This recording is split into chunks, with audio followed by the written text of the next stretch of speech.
Hello, my name is Dr. Anthony Hillebrand. I am the physical therapist at Alivio Medical Center. I would like to talk to you today about physical therapy and the rise of apps. It's quote unquote, there's an app for everything.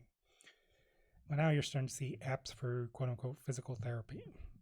And I'm not talking about like apps to schedule your appointment, get sent a home exercise program, anything like that. I'm just talking about apps that quote unquote can give you all the physical therapy exercises to cure your back pain, knee pain, ankle pain, headaches, whatever. So this is a mixed bag. So good part, it does give people exercises.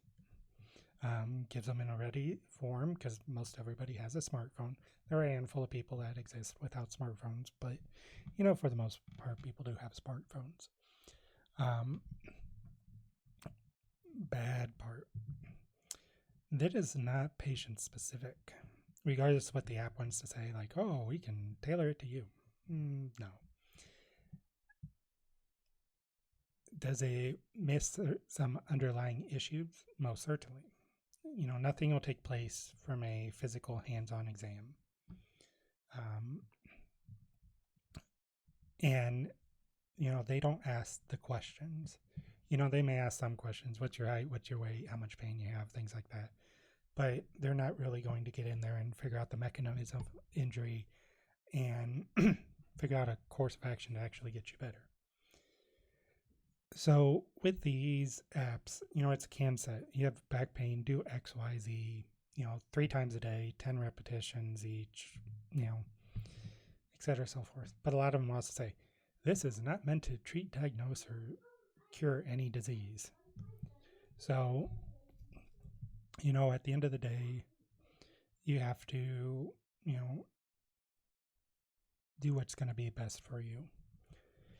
So, do I ever see physical therapy being replaced by an app? No. I think telemedicine has some advantages for some rural places, but there again, with telemedicine, if I'm watching you over a webcam do your exercises, I can critique what you're doing. I can adjust to what symptoms you're having. We can have that conversation. Now, granted, I can't put my hands on you and actually feel, okay, this joint isn't moving. This joint is this, this ligament is this muscle is this. I can't do those things. But at least it's interaction. When, some of these insurance companies, oh, you just need an app, we're not going to pay for therapy anymore.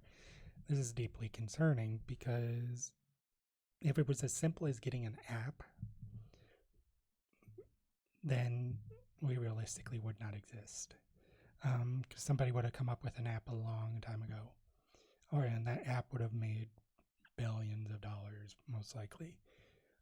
It just feasibly doesn't work to be as an app.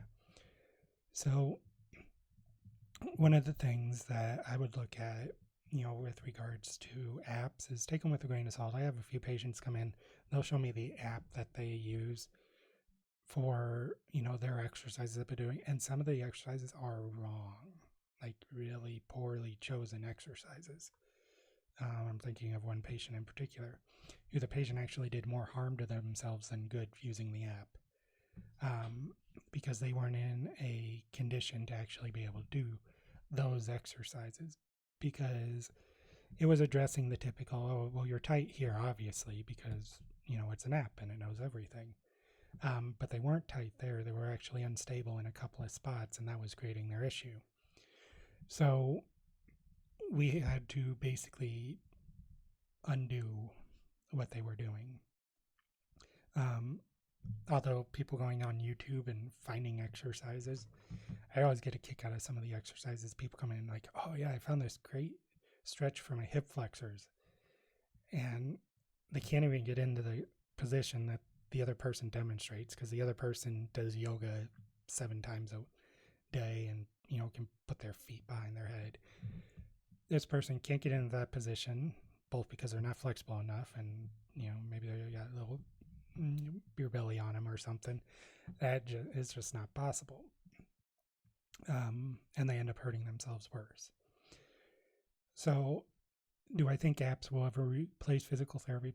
Probably not. Maybe 20 years down the road with some artificial intelligence, maybe. But I should be hopefully close to retirement at that point. But the other thing that an app will never be, that a good therapist-patient relationship will always have, is that rapport. Nobody builds rapport with their phone or their iPad or anything like that. I've gotten a lot more out of people because of my relationship with those people than they would have ever gotten out of an app. An app really doesn't give you accountability. That appointment with their therapist who's there to get you better gives far more accountability than an app. Because an app, you're like, I'll do it tomorrow.